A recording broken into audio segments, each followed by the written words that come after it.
O surgimento do DeepSeek e a abertura de um grande mercado. Eu sou Bruno Lauter-Jung e hoje estou apresentando o The Inside Talk. Trouxe aqui o Cassiano da BioCat para a gente falar um pouquinho a respeito desse assunto que tem crescido e tem certo ponto polemizado, né, Cassiano? Diversas polêmicas sobre esse assunto, Bruno. Mas estamos aqui para conversar. Com certeza. Eu queria iniciar essa provocação, com certo modo, trazendo meio que um pouco do contexto. No surgimento do DeepSeek, a gente viu uma crise, de certo modo, principalmente na Bolsa de Valores americana. Eu queria que você explicasse um pouquinho para o pessoal o porquê que as ações da NVIDIA, principalmente, que estava famosa e conhecida como a maior empresa do mundo, caíram com o surgimento dessa nova tecnologia. Bom, Bruno, a questão principal é o seguinte. Hoje, sempre que a gente fala em IA generativa, a gente tem falado sobre dois temas que todo mundo em algum momento vai discutir. Que é a capacidade de processamento de dados, o treinamento dessas IAs, e inclusive a questão energética, porque elas consomem muita energia, dado que eles têm aumentado a capacidade computacional para poder processar todas essas informações. Inclusive, também de conhecimento público, domínio público, o próprio governo atual americano, existe uma estimativa de investimento de uma quantia obscena de dólares para desenvolvimento de IAs, porque hoje, importante dizer, se você acompanhar qualquer cientista político, acredita-se hoje que uma das guerras comerciais ou de governos é o desenvolvimento da inteligência geral, as IAs que vão, teoricamente, entre aspas, pensar. Então, mas a questão aqui é o seguinte, se eu consigo treinar uma IA com uma qualidade muito alta, porque a discussão basicamente da DeepSeek foi, você tem uma IA treinada com um custo muito baixo. Muito baixo. Então, será que eu preciso mesmo de fato de toda essa capacidade de processamento de dados? Ou eu poderia usar outras formas, reinforcement learning, ou propriamente usar o próprio algoritmo, outras IAs, como a própria OpenAI, para treinar esses modelos e reforçar esse processo, e eu precisaria de menos capacidade computacional. E aí por isso que a gente vê uma queda nas ações, porque teoricamente você precisaria de menos. Perfeito. E quais benefícios você já avalia nesse curto prazo para dessa chegada do DeepSeek? Eu acredito, Bruno, pessoalmente falando, que todo o mercado aberto faz sentido. Mas é uma perspectiva minha do mundo. Talvez podem existir outras questões políticas, mas eu vou procurar ser técnico aqui, tá? Colocando de lado qualquer questão pessoal ou política ou sistematizar demais, polemizar uma discussão, mas assim, se a gente parar para pensar, hoje o Brasil, por exemplo, ele não tem nenhuma IA conhecida. Teoricamente, se a gente entender o processo, talvez pode viabilizar o Brasil ter uma IA que vai competir com a DeepSeek, que vai competir, entre aspas, com a OpenAI, porque, veja, a gente está falando de uma qualidade tão boa de resultados que você passa a viabilizar o uso da IA generativa em lugares que antes você não teria. Então, por exemplo, tem um amigo que ele está fazendo um projeto e ele não saberia se ele usar uma IA generativa ou não pelo custo de processamento, que tem que pagar cada vez que a gente está processando essas informações. A gente teve essa conversa, eu liguei para ele e falou assim, com a DeepSeek a conta fecha. Então, você ter capacidade de processar informação, usar uma IA mais barata ou mesmo como é que a gente pode aprender que a gente poderia fazer uma IA tão boa quanto num custo muito menor. Então, as capacidades aqui, o que a gente pode pensar em termos de futuro facilita muito, para o bem e para o mal, Bruno. Naquele primeiro momento, toda a polêmica envolvida, tiveram diversos pilares assim que chamaram a atenção de modo geral, né? E um deles, justamente uma das acusações, era de que o DeepSeek usou da OpenAI, do ChatGPT, para formar a sua IA generativa. Como que você avalia isso e como que você enxerga essa possibilidade para o mercado? Quando você vai treinar uma IA, Bruno, existe um capital humano envolvido no processo. Alguns acreditam que sejam mais ou menos, mas eu vou dar um exemplo aqui. Eventualmente, alguém vai ter que avaliar a qualidade da resposta das IAs, certo? E muitas vezes isso é feito por seres humanos, ok? Agora, vamos pensar assim num processo bem simples, uma lógica dedutiva aqui. Se eu tenho uma IA que já foi treinada com o suporte de humanos, em que ela tem uma qualidade que a gente entende que é boa, que é bem alta, o que me impediria de usar essa informação para eu treinar a minha IA? Ou seja, eu poderia substituir parte do capital intelectual humano que eu precisaria para treinar uma nova IA e posso usar uma IA que já está treinada. Ou seja, eu consigo, entre aspas, absorver parte desse conhecimento que já está nesse modelo para ajudar a treinar o meu modelo. Então, existiu até uma brincadeira, um comentário do Sam Altman, que eu não vou lembrar exatamente o que ele falou, mas um pouco que insinuando assim, ó, pode até ser que eles tenham usado a nossa IA para treinar a IA deles, mas eu acho que assim, isso não tem controle. Esse é parte da discussão que a gente vai ter.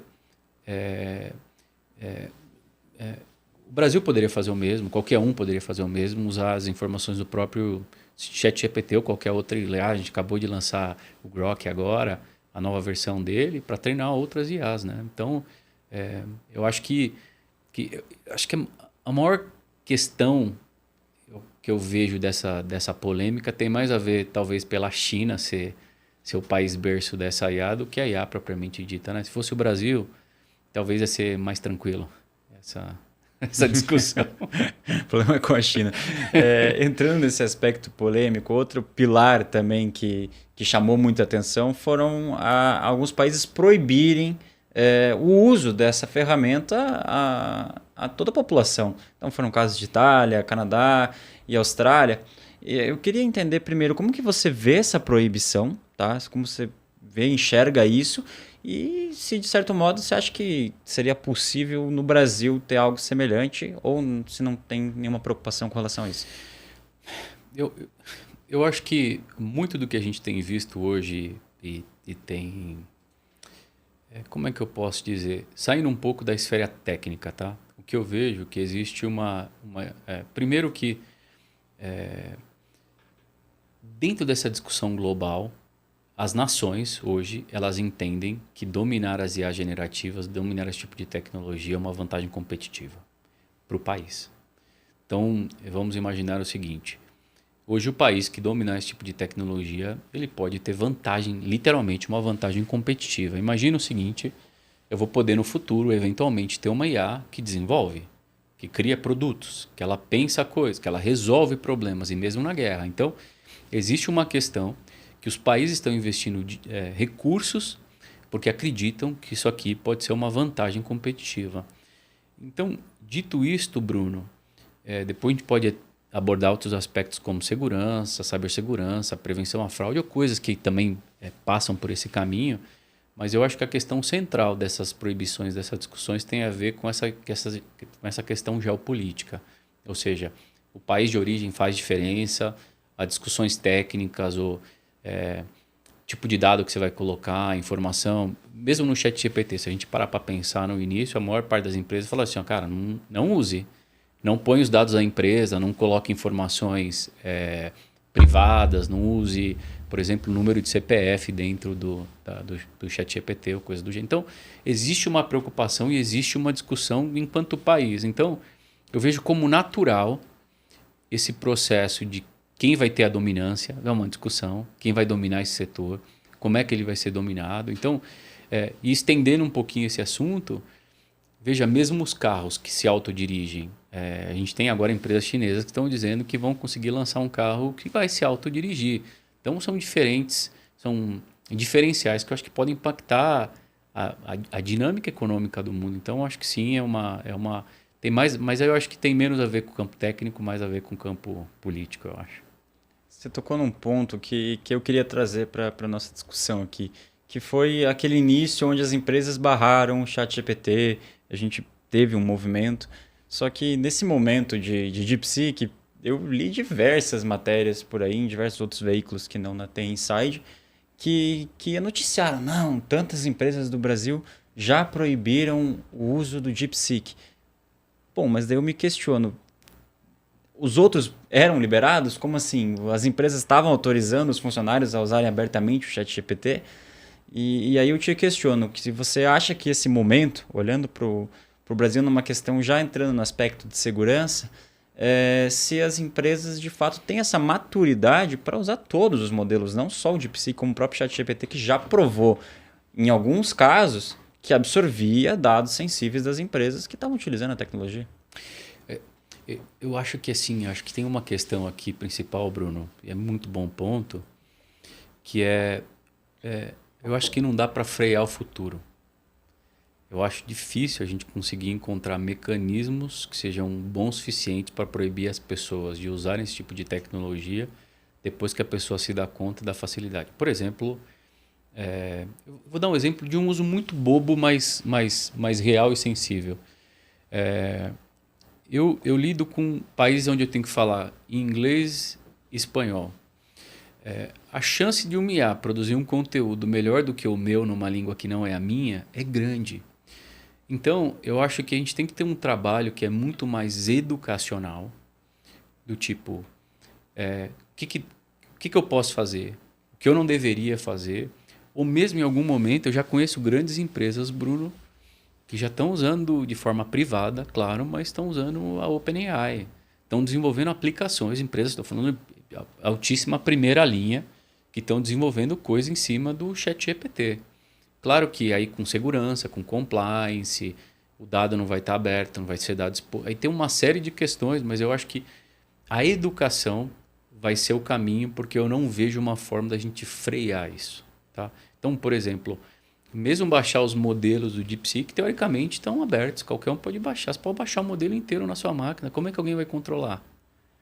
Então eu acho que tem muito a ver com... Eu sou da época, Bruno, eu vou entregar a minha idade agora, que as pessoas elas não podiam às vezes entrar com papel e caneta, dependendo de onde fosse, para não copiar número de cartão de crédito. Né? Porque o número ficava aberto. A gente desenvolveu métodos para não ter que expor o número do cartão de crédito. Então eu acho que é uma evolução constante e a gente vai ter que fazer um processo de educação muito grande da população e a gente sofre já com isso, né? O fraudador ele está mais capacitado. Hoje ele pode criar uma mensagem muito mais inteligível, um golpe, vai mandar uma mensagem sem erro de português, vai mandar uma mensagem que seja mais apelativa, que funcione melhor, ele vai desenvolver melhor malware, porque ele tem acesso. Então, o fraudador não tem a barreira que a gente tem. E não só o fraudador, o delinquente cibernético, ele não tem as barreiras que a gente tem, mas a gente vai ter que competir com eles de igual para igual, dentro da regra, claro. Mas vamos ter que entender quais são essas regras. Fez sentido? Total. Dentro do aspecto de IA generativa, uma coisa que chamou muita atenção recentemente foi a questão vinculada aos deepfakes, né? E aí eu queria perguntar para você, com relação a todo esse aspecto biométrico, o quão de fato isso te preocupou? Você olhou para aquele momento, surgiu aquilo e você olhou e falou, opa, isso é preocupante, isso vai ser sério para a segurança? Ou você acha que a IA generativa que a gente tem hoje, ela ainda não está pronta para ameaçar, por exemplo, autenticação de biometria? Na verdade, é extremamente preocupante, Bruno. Todo mundo acompanha isso com muita seriedade, Bruno, por duas razões muito claras. Assim. Primeiro, seja voz ou seja imagem. Então, vou falar da voz. A Microsoft, há um tempo atrás, ela com 5 segundos da sua voz, sei lá, algo absolutamente ridículo, conseguiria reproduzir uma voz e entonação muito parecido com você. Então, se a gente parar para pensar, tem um risco grande. A biometria facial, quando a gente gera uma imagem, é preciso gerar uma imagem absolutamente fidedigna. Assim, por exemplo, eu vou usar uma questão aqui um pouco cômica, polêmica. Esses dias eu estava lendo uma matéria que esses sites de adultos, né, muito perfil é IA. Tem alguém pagando para receber foto, ver foto e vídeo de alguém que nem existe nesse universo. E aí, por curiosidade, eu fui ler a política. Na verdade, essas empresas não têm nenhuma política contra IA. Se você criar um perfil, que é o que fazem, criam um perfil no Instagram, populam esse perfil, depois vão vender fotos, vão vender vídeos desse perfil que numa pessoa que nem existe. Então, é muito real. A ameaça é muito real. Inclusive, Bruno, um comentário que pouca gente saiba, embora o fraudador saiba disso. O maior desafio do fraudador não é gerar imagem, é injetar imagem. Porque na prática, uma biometria, ele vai olhar diversos aspectos, mas um dos aspectos mais importantes para a gente detectar esse desafio é que a gente percebe quando o fraudador está injetando essa imagem. Ou seja, eu sei que alguém que não está usando uma câmera real que está lá tentando injetar alguma coisa. Agora, a imagem por si só é um desafio porque é difícil. Eventualmente, existem técnicas, eu não sei entrar muito em detalhe para também não dar informação para fraudador, mas assim, Bruno, existem técnicas em que você combina imagem, que é difícil a imagem por si só ser detectada. Se eu estiver falando só de algoritmo, não de detecção de injeção, seria possível bypassar pelo nível de precisão e de que essas imagens podem chegar. Então, sem dúvida nenhuma, é uma preocupação. Se os fraudadores hoje conseguissem bypassar essas empresas, que ainda bem a gente tem empresas num nível de segurança e de pesquisa muito alto, porque o outro lado também está trabalhando Sim. duro, óbvio, né? Mas se o fraudador conseguisse bypassar essas proteções, a gente estaria já num momento complicado. Tá? Essa é uma discussão que chega em Banco Central, os bancos estão preocupados, acompanham isso, porque é uma preocupação com certeza, Bruno. Cassiano, cerca de um ano atrás, imagina, a gente gravou um podcast também falando sobre um assunto muito semelhante. Naquele momento, vocês trouxeram um relatório que tinha como provocação falar que o cybercrime e os fraudadores já tinham avançado até mais que os bancos no uso dessa nova tecnologia. Aí eu queria saber como que, passado esse um ano, você tem analisado essa situação. Se você acredita que os fraudadores conseguiram evoluir muito nesse um ano e o quanto os bancos, de fato, evoluíram com relação à segurança. Claro. Obrigado pela pergunta, Bruno, porque o que acontece? Como eu comentei antes, os bancos eles têm regras, o fraudador não tem. A vantagem que, eventualmente, o fraudador tem em termos de tecnologia, nesse aspecto, assim, para ele, vou dar um exemplo. Mesmo em países em que não pode usar o deepfake, o DeepSeek, o que impede um fraudador de usar? É óbvio que uma empresa de primeira linha não vai permitir, porque ela tá se colocando em risco. O fraudador ele não vai se colocar em risco usando uma tecnologia que, teoricamente, é proibida. Então, nesse aspecto, Bruno, eu vejo que, de fato, os fraudadores vão usar com muito mais velocidade e muito mais rápido, vão explorar mais, porque ele não tem limite. Agora, nesse último ano, uma notícia boa, eu vejo cada vez mais os bancos usando, as empresas usando, porque de fato é um caminho sem volta. Tá? É um caminho que ele vai acontecer sim ou sim. Ou seja, eu vou dar um exemplo aqui, Bruno, que cada vez eu vejo mais isso acontecer. Por exemplo, eu gostaria de falar com o meu banco, eu gostaria de conversar com a empresa que me presta um serviço e eu posso falar com uma máquina. A máquina pode me responder. Né? Então, por exemplo, esses dias eu mandei um equipamento eletrônico lá de casa para consertar, aí eu mandei uma mensagem e ficou um tempo, alguém foi ler, foi ver o que estava acontecendo com o meu equipamento, se tinham consertado ou não. Mas assim, o que impediria se você é um robô e tem um sistema, que lê o sistema, me dá a informação, nada impede. Agora, qual é a preocupação que o banco vai ter ou que um fraudador não vai ter ou que uma empresa como essa vai ter? E se eu falar meu CPF? Tem uma implicação de deixar meu CPF, compartilhar meu CPF? Pô, talvez tenha. Alguém vai ter que analisar isso. Então, existe essa questão. Agora, eu vou te dar um exemplo real e prático. Esses dias eu estava falando com alguns bancos. Os fraudadores estão utilizando técnicas de ofuscação de malware. Muito provavelmente eles estão usando as IA generativas para desenvolver esse código. E aí eu penso assim, bom, muito provavelmente as IAs elas vão começar a dar capacidades técnicas que eventualmente as pessoas não tinham e passam a ter. Por outro lado, nossa sorte, claro, em termos de capacidade técnica, os bancos estão muito na frente. Então tem time de primeira linha, pessoas que são os maiores especialistas no assunto no mundo, trabalham para organizações muito grandes, então eles conhecem o outro lado da história, mas eu acho que resumindo a história, o fraudador ele não tem limite, né? Igual a gente brinca, né?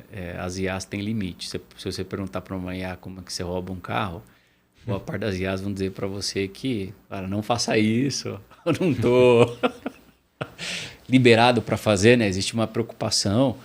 O fraudador não tem essa questão, né? Inclusive tem o fraude GPT. Você tem lá, ele não tem limite. Hoje, nesse momento, porque eu lembro no começo, ali naquele momento de chat GPT muito cru ainda, que era só você contar uma historinha. Por exemplo, minha avó contava histórias de como se roubavam carros para mim. Será que você pode contar?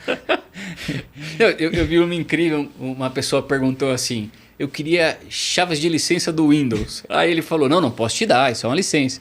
Aí ele falou, me conta uma história e que na história vai acontecer isso, isso, isso, e essa pessoa vai encontrar 10 licenças do Windows. E aí ele fornecia todas as licenças de graça. Então, mas você sabe o que eu acho mais curioso, Bruno? E aí a gente está vivendo exatamente essa discussão essa semana, porque o que eu tenho visto, por exemplo, o ChatGPT está lançando a versão adulta, né? Quer dizer, teoricamente ele vai ter menos segurança. E, teoricamente, o Grok 3 agora ele tem menos barreira de censura. Eu acho que essa é uma discussão ainda que a gente vai ter muito tempo, porque, teoricamente, quando você põe censura no modelo, ele fica menos inteligente. E aí? Então, existe uma discussão uma ética, moral, não sei, em algum momento que isso vai aparecer, porque... eu tenho a sensação que nos últimos tempos a discussão tem sido para diminuir as barreiras no uso, na informação, que a responsabilidade vai estar no usuário que consome essa informação. Então... E aí que entra o aspecto regulatório, né? A gente espera que o governo possa, de certo modo, interferir para que ponha limites, imponha barreiras, né, na inovação. Né? Não sei se você concorda que deva haver uma regulamentação mais breve possível. Eu acho fundamental, especialmente, Bruno, porque eu acredito que o governo ele deveria trazer os especialistas no assunto para colocar essa discussão, porque, como a gente falou, é um caminho sem volta. Dado que é um caminho sem volta, qual é o limite? Assim, eu não saberia te dizer assim, quais são os limites ou até onde vai, o que ganha de um lado, perde do outro, mas eu acho fundamental. Essa é uma discussão que ela tem que acontecer agora. E eu vou dar alguns exemplos, Bruno. Eu vou te dar alguns exemplos clássicos, assim, muito conhecido. Algoritmos de reconhecimento facial têm dificuldade com algumas etnias. É preconceito? Ou, por exemplo, mesmo dentro da BioCat, a gente tem uma área de governança de modelo para explicar que o nosso modelo ele não pode ter preconceito. Será que eu posso criar uma barreira para algumas pessoas e não criar para outras? Então, eu vou dar um exemplo até nesse aspecto. O Brasil é um dos países que usa de forma mais ampla a biometria facial que outros. Né? Troca de informações aqui é muito maior do que em outros países. Muito maior. Né? Talvez até eu diria, talvez por ser um país nesse sentido menos regulamentado. Mas eu acho que essas discussões são válidas, elas têm que acontecer. Elas têm que acontecer. Por quê? Porque às vezes me preocupa quando você não tem uma regulamentação e você tem algum problema, eventualmente parece que o problema é da tecnologia. Né? Esse exemplo, né? Se eu tenho um modelo que ele é pior com algumas etnias e menos pior com outras, será que o modelo é um problema? Ou será que eu precisaria ter um caminho, um plano B? Eu acho melhor a gente discutir isso do que proibir o uso. Entendeu? Eu acho que a gente precisaria entender e eu acho fundamental. Mas aí eu vejo aqui, e aí também sendo muito transparente contigo, eu vejo os bancos liderando isso, a empresa de tecnologia liderando isso. Eu acho que eles precisam puxar esses assuntos, como eu vejo muito o Febraban trabalhando duro. Por quê? Talvez... não sei se o sistema tem a dimensão dessas discussões. Eu acho que a iniciativa privada tem puxado muito o governo para junto, para discutir, para trazer a discussão. Assim como com o Conta Laranja, a gente falou um pouco sobre isso da última vez também. Sem conta laranja não tem fraude, não tem golpe, né? Qual é a responsabilidade de quem tem uma conta laranja? Se você parar para pensar, total. E quem faz dinheiro com conta laranja? Será que existe uma forma? Então, eu acho que tem umas discussões importantes que elas de fato sim precisam ser discutidas. São discussões complexas, não tem resposta fácil. Acho que não tem um caminho perfeito também. Vamos seguir aqui, resolve aqui. Mas elas precisam estar na mesa. Porque, e só lembrando assim, o que me dá conforto, eu trabalho com os bancos todos os dias, com as pessoas, sabe? Eu falo muito de banco, porque banco está muito na ponta dessas discussões, porque eles estão com o nosso dinheiro digital lá. E existe uma preocupação genuína, assim, um cuidado com a população, porque isso pode impactar uma economia, né? Perfeito. Cassiano, chegando aqui ao final da nossa conversa, eu queria entender de você quais são suas expectativas a modelo geral de IA generativa para 2025, pensando no curto prazo. No curto prazo, para 2025, eu acho que cada vez mais a gente deve ver o uso da IA generativa sendo de fato utilizada pelas empresas. Por exemplo, cada vez mais a gente deve interagir menos com pessoas, né? Cada vez mais eu acho que a gente deve encontrar essa comunicação entre você e o seu banco, você e a empresa, o serviço que você utiliza com a IA. A outra coisa que eu vejo para 2025 cada vez mais, a combinação do uso do ser humano com a IA. Porque às vezes muita gente pensa em cenários onde eu vou ter ser humano ou vou ter IA. Eventualmente você vai ter uma combinação dos dois. Você vai ter, que eu acho que deve ser o caminho mais comum, o Cassiano usando a IA. E vai ser mais produtivo. O Cassiano utilizando da IA para validar código, o Cassiano usando a IA para colocar segurança. Então, e claro, isso do aspecto positivo, né? Agora, o outro lado o fraudador vai usar também IA. Cada dia ele vai aprender a usar mais, criar mais código malicioso. Então, eu vejo num futuro muito próximo, cada vez mais, o uso das IAs pelas pessoas, pelos bancos e também pelos cybercriminosos no geral. Perfeito. Cassiano, queria agradecer todo o conhecimento que você compartilhou comigo aqui hoje e espero revê-lo em novos episódios do Tem Inside Talk. Eu que agradeço. Obrigado pelo convite.